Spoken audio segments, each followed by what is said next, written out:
Let's learn about user roles in WordPress. To manage anything related to users, go to the Users tab in the left-hand toolbar and click on All Users. This page lists all current users, regardless of their role. From here, we can add, remove, and edit users. Let's make a new example user. On this screen, we can fill out the username, email, first and last name, website, and password for our new user. Note that only the username, email, and password are required. Once all the information is filled in, we can choose the role for the user. WordPress has 5 default user roles.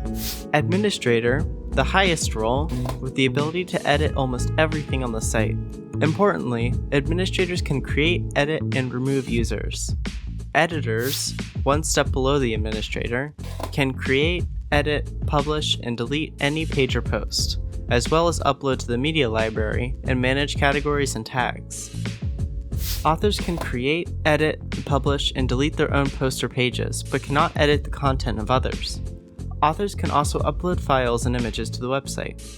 Contributors can create and edit their own posts, but can't publish them. An administrator must publish the post for them, and once it's published, the contributor can no longer edit it.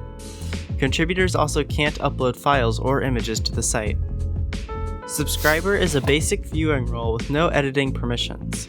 By default, subscribers can only manage their own profile and leave comments. While similar to not being logged in, sites can be configured with plugins or settings to restrict certain content to subscribers only. We'll choose Editor for our example user. Once a user is created, we can edit their role by hovering over their name and clicking Edit. There are many other personalization options here, but for now, we'll simply switch the role from Editor to Contributor.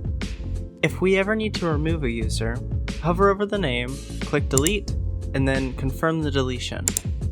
If you found this helpful, make sure to subscribe so you don't miss the next tutorial.